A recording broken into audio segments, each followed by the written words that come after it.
All right, my name is Shane Heatley, and this is water quality of the Chesapeake Bay.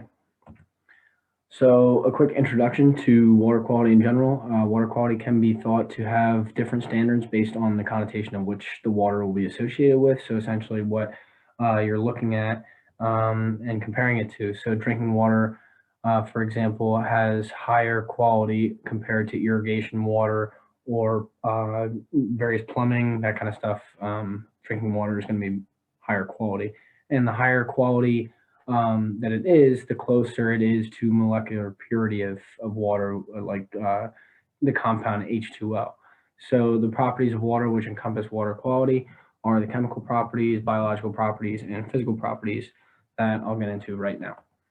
So first off, the chemical properties, you're dealing with alkalinity, pH, dissolved oxygen, mineral content, salinity, pharmaceuticals, and nutrients.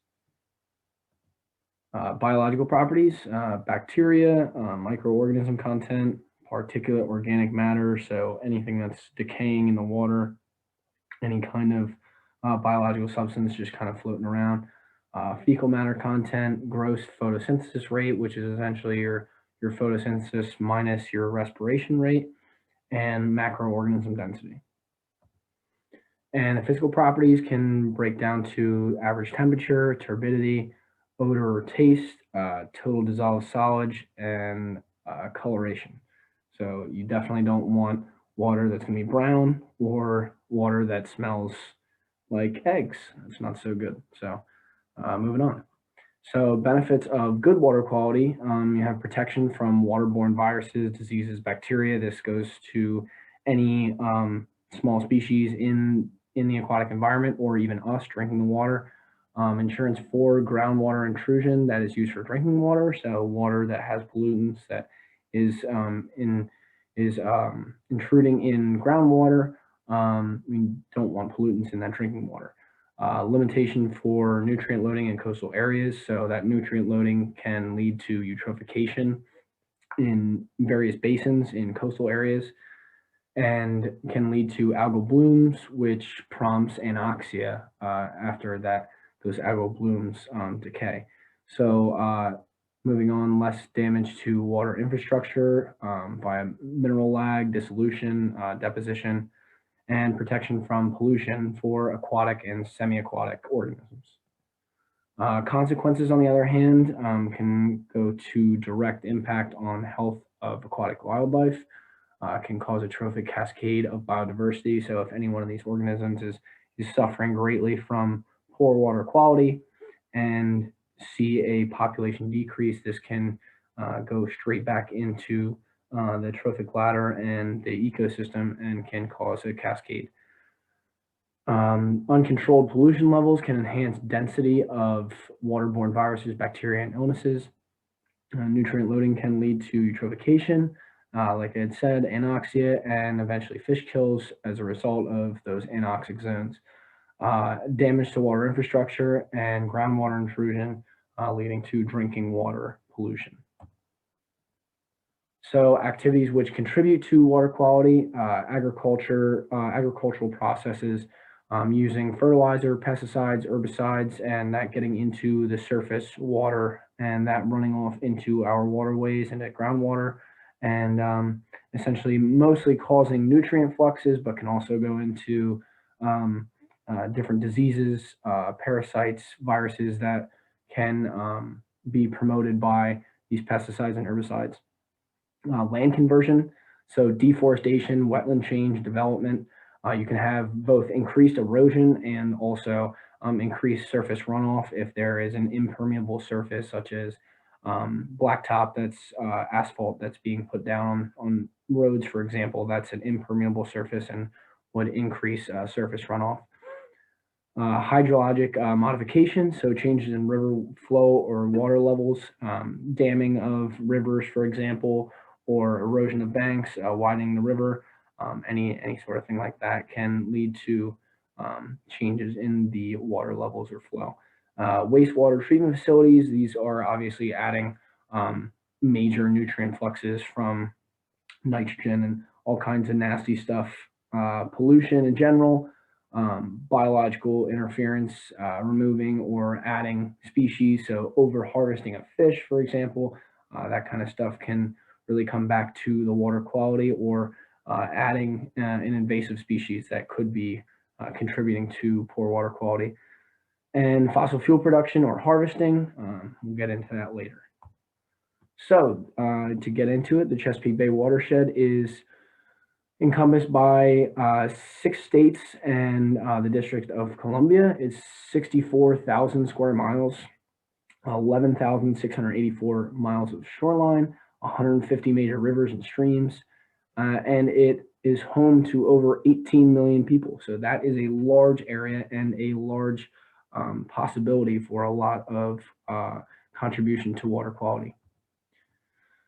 So beneficial characteristics to water quality leading to the Chesapeake Bay. Natural wetlands, for example, trap up water and can hold a lot of minerals and nutrient fluxes that are in our waterways. Riparian buffer zones, same thing, can trap up a lot of minerals, pollution, all kinds of stuff, toxins.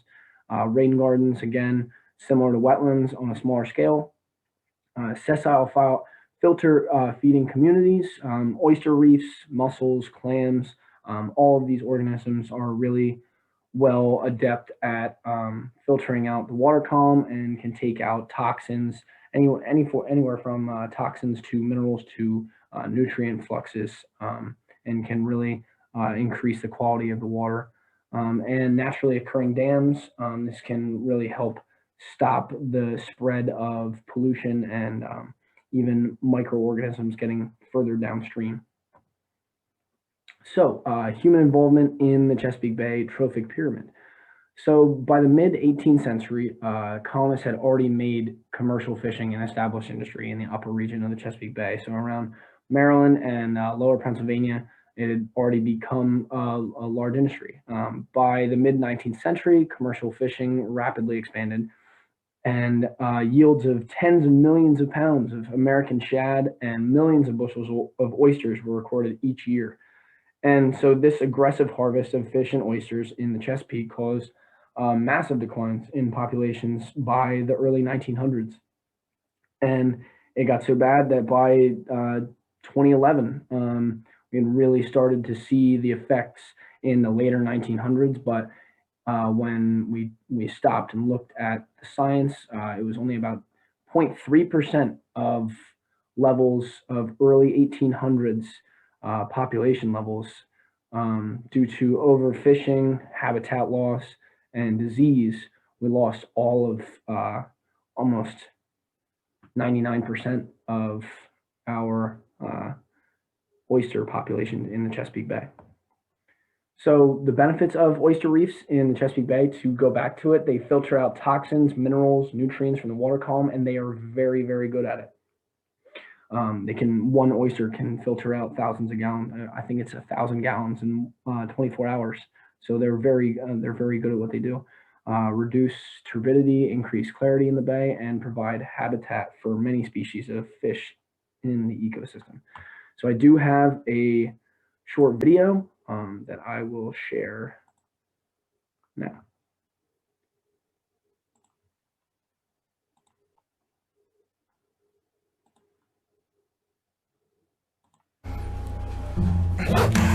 It's pros and cons diving in cold water. And it's like a couple of knives stabbing you in the face.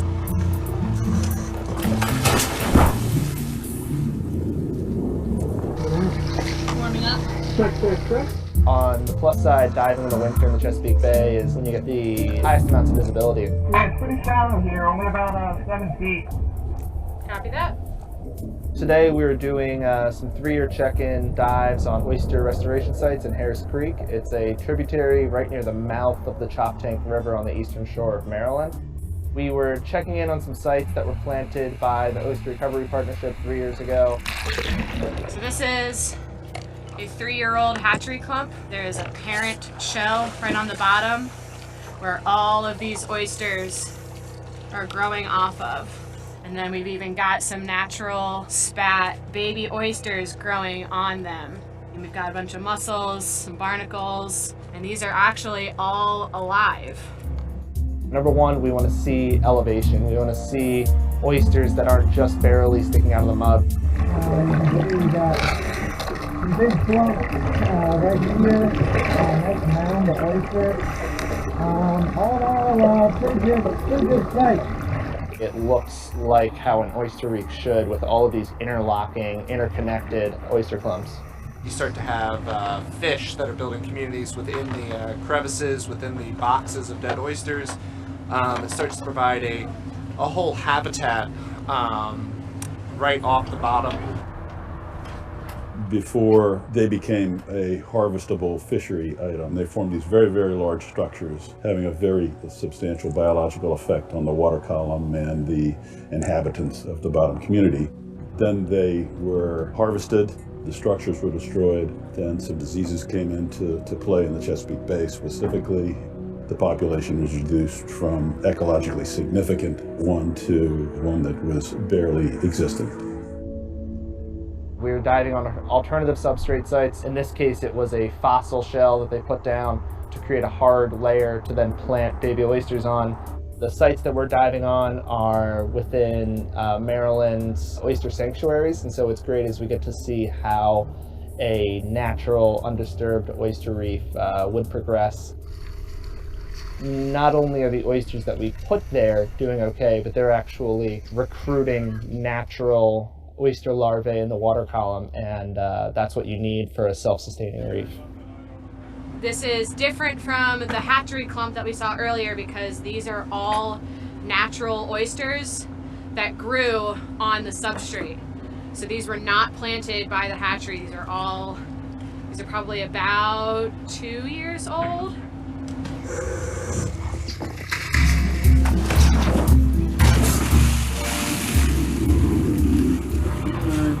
What we do is monitor a lot of the restoration to try and measure how it's done. We had divers go down with a half square meter quadrat to be able to collect all the oysters within that quadrat so that we can then get a oyster density and get a proportional sampling at each of the randomly assigned points within a site. We have given significant guidance to the effort to see that it's done right. We've been doing this for about 20 years in my lab. So far over the last 10 years, when the restoration effort has been very, very intense, I think it's been largely a success. Whew, I feel like a new man. We see very substantial reef structures that aren't apparent in most of the fished areas. Harris Creek, I think, has been one of the most successful efforts. It was really the first most intensive estuary-wide restoration effort.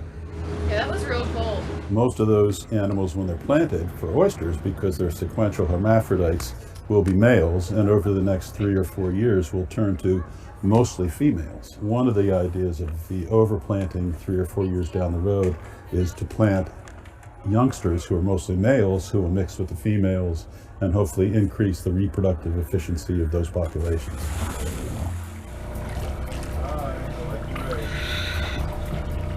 One of the hopes of the sanctuaries is that they will produce many, many larvae which stay in the water column for several weeks and will likely get carried to a certain extent outside of the sanctuaries where they will settle and become adult oysters. Good gracious. It's going to hopefully help the fishery and the ecosystem of the bay itself become more productive in terms of fish, crabs, and oysters in fished areas.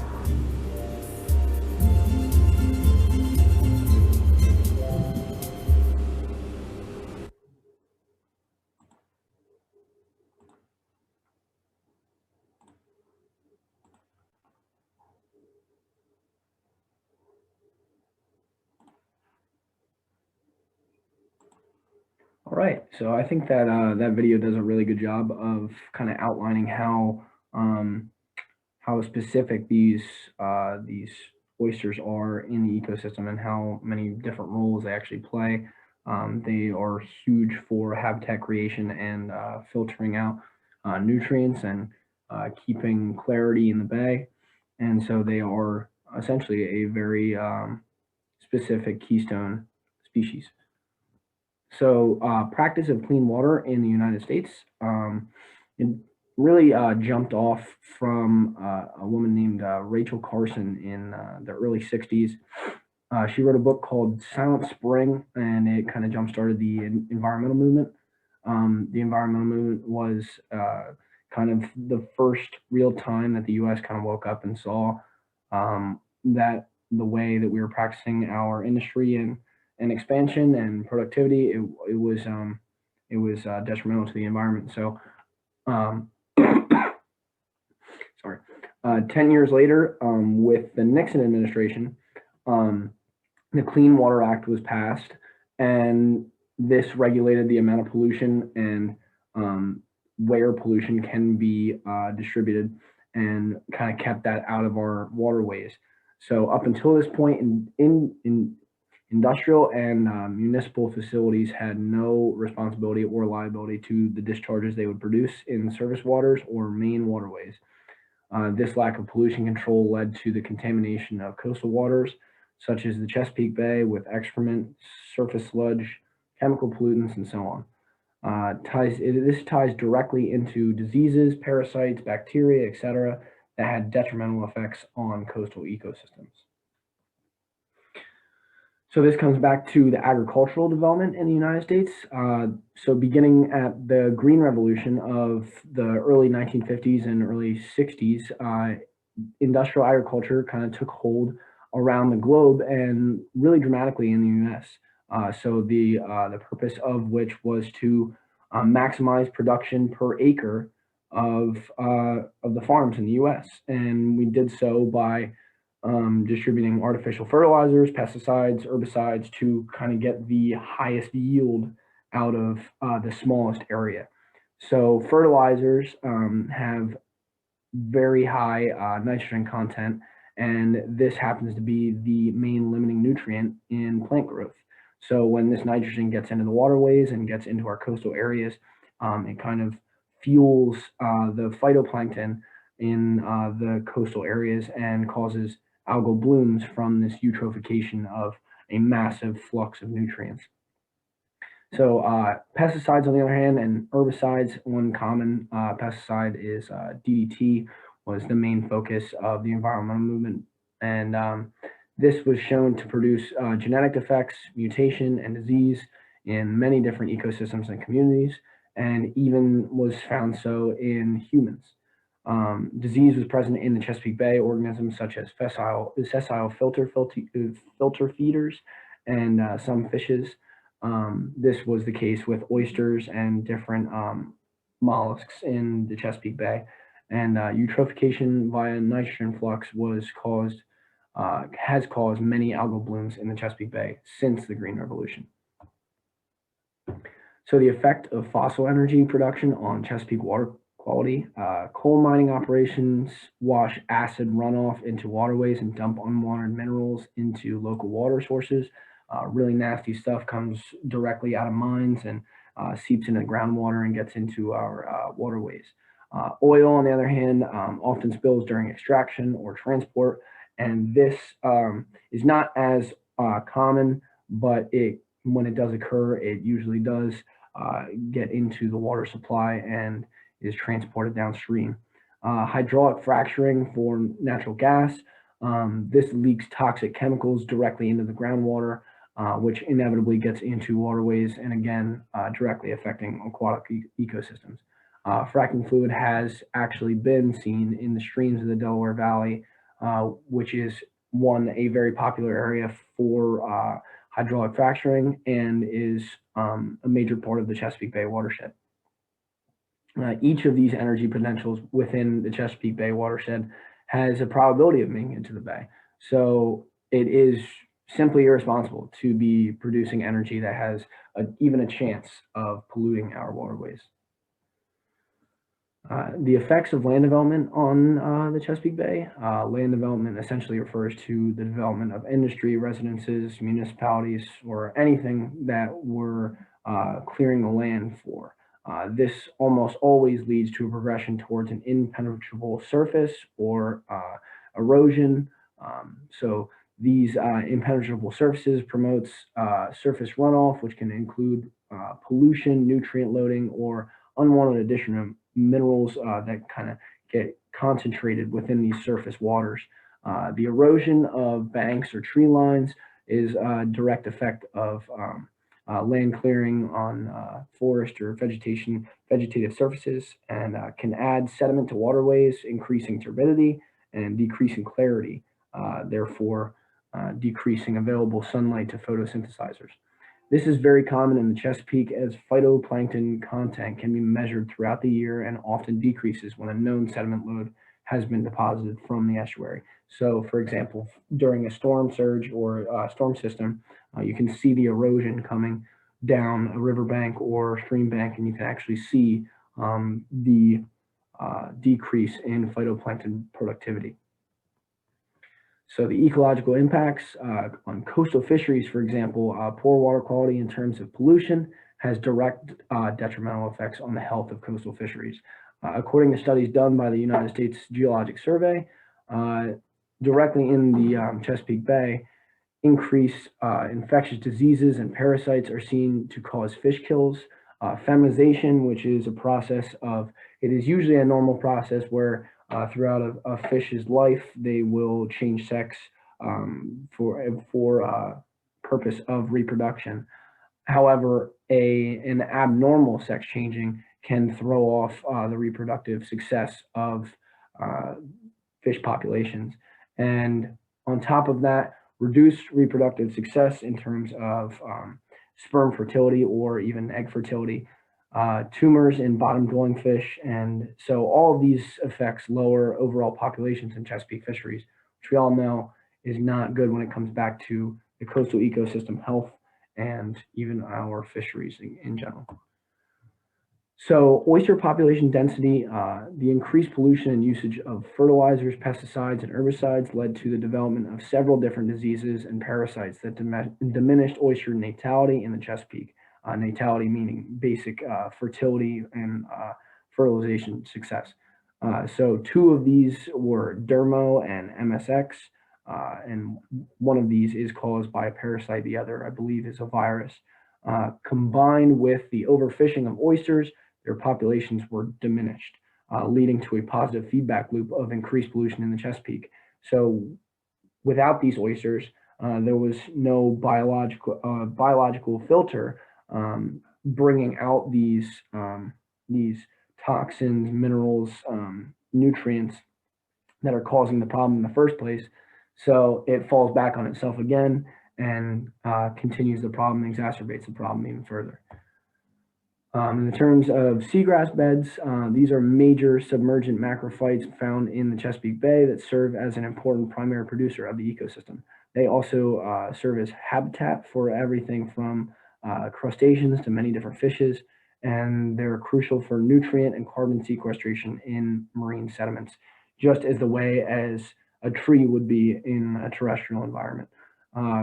Poor water quality has spread disease and unsupportive conditions to these sensitive grass beds. So these grass beds actually cover a major area of the Chesapeake Bay, and they are very sensitive to certain conditions. So with climate change and heightening temperature, and with the addition of these different pollutants, they cannot survive in these conditions.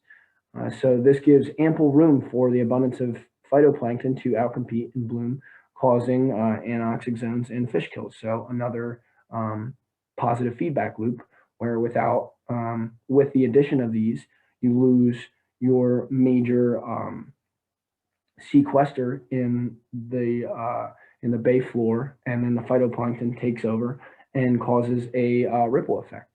So without habitat for smaller marine organisms, predators also tend to diminish the populations of these organisms that occupy the lower trophic levels.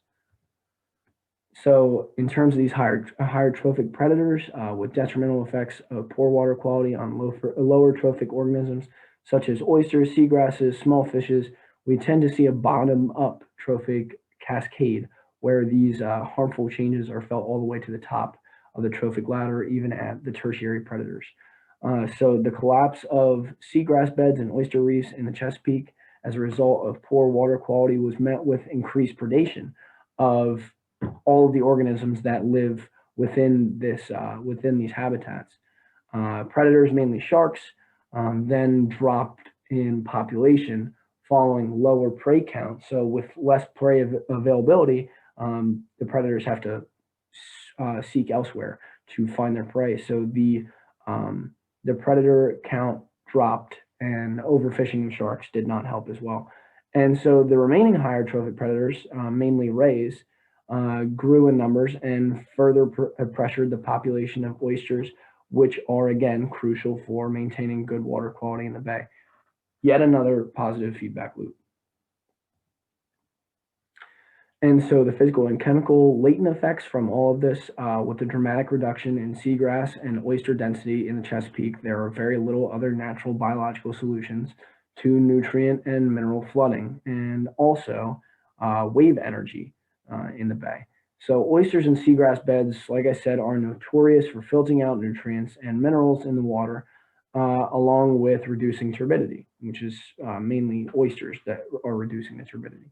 And so they are also, mainly oysters again, essential for disturbing wave energy. So these oysters, like I had mentioned, they make reefs, castles, if you will, and this reduces the fetch, the amount of area a wave can travel constantly with no disruption of energy. And so without these oyster castles, there's nothing stopping the energy of waves.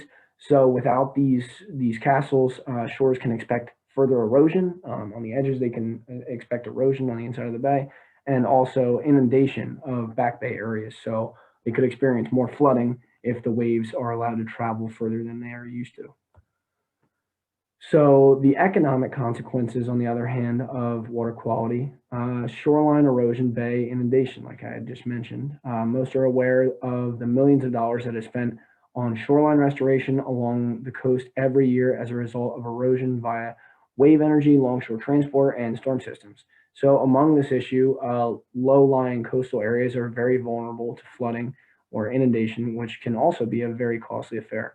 The natural biological systems in the Chesapeake, such as oyster reefs and eelgrass beds, are pertinent for taking away from the damages that these processes can cause.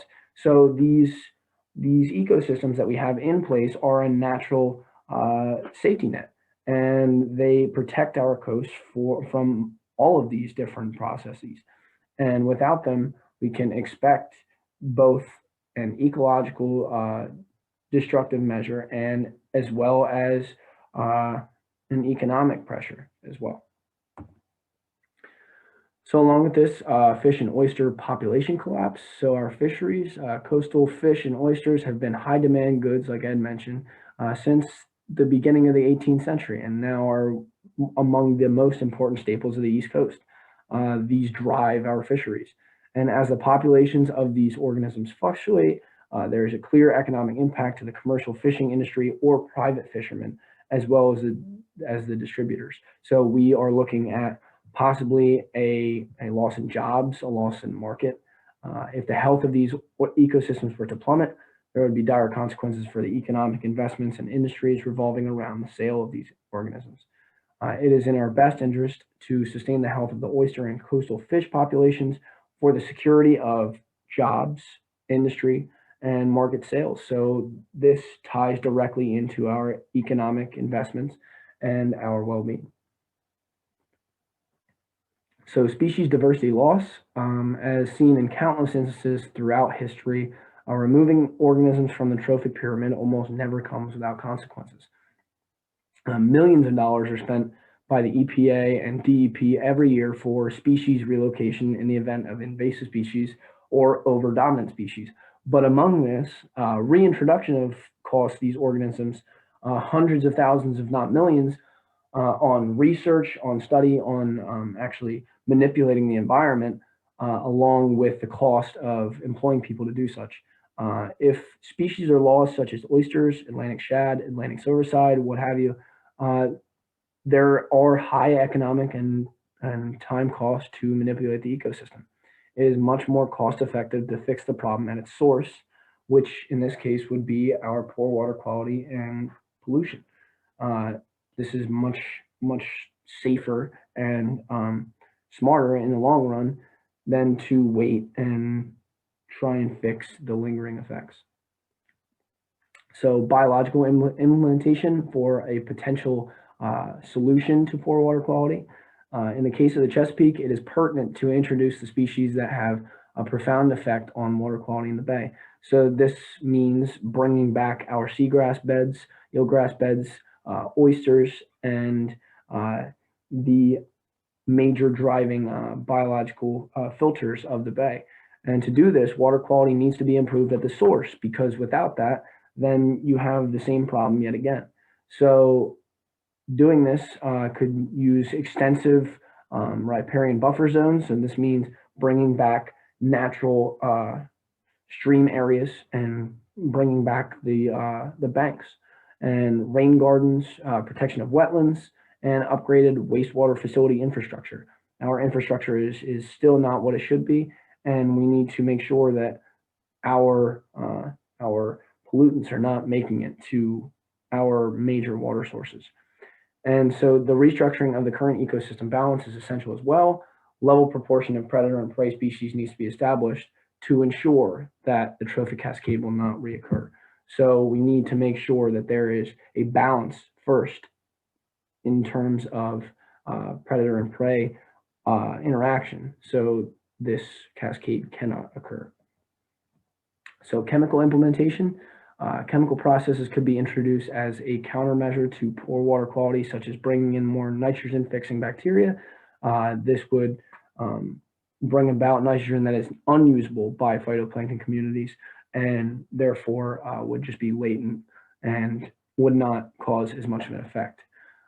So along with this, minerals could be added to various areas of the watershed at risk for poor water quality that would bind nutrients such as nitrogen and phosphorus and chemical bonds that are then again unusable by phytoplankton, and thereby avoiding algal blooms.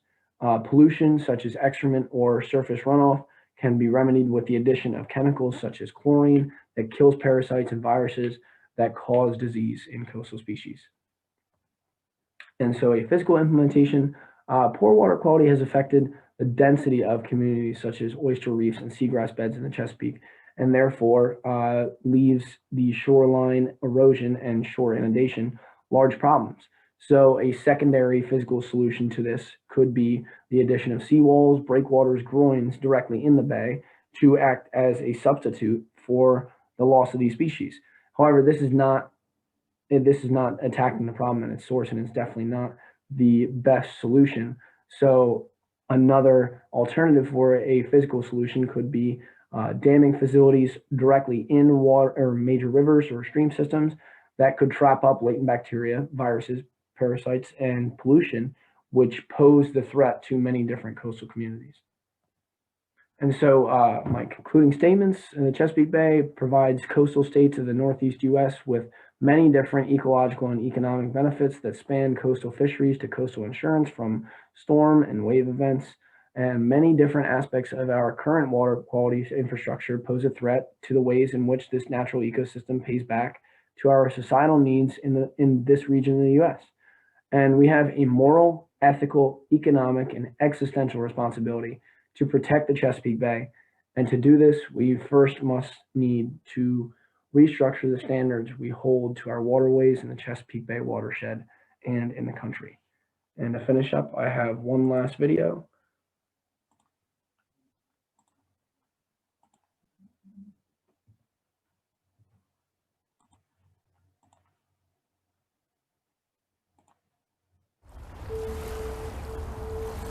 So many of us are coming together to study the bay, to understand what it needs, and then to take the actions that are necessary to get us there.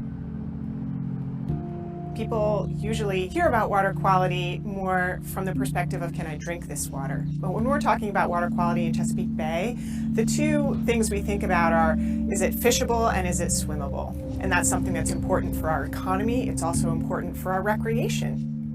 Things were not looking very good in the 1960s and 70s. That's when our aquatic grasses just crashed. That's when that water clarity really started to get bad. Water quality has improved because we have made some progress in reducing the amount of pollutants that we put in the water, particularly the nitrogen and the phosphorus and the sediment that's flowing from our rivers and off our landscape into the bay. About 40% of the bay's waters met water quality standards in our last assessment. Since the mid-1980s, when we started to measure these things, we're seeing a positive trend. When we do reduce those nutrients, the bay responds, the water responds, and so it works. When I work with our partners here at the Chesapeake Bay program and I see how many people are devoted to helping the public understand the importance of Chesapeake Bay and helping policymakers, helping states and communities make decisions that will help clean up the bay. In order to do this work, I really have to stay optimistic and think that if we keep working on it, that we're going to get there. That the bay is eventually going to be as clean and as fishable and as swimmable as we need it to be.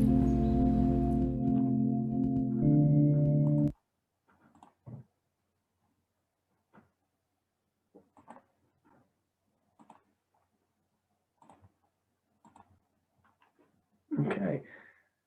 And so with that, here is my works cited page, and thank you guys for tuning in.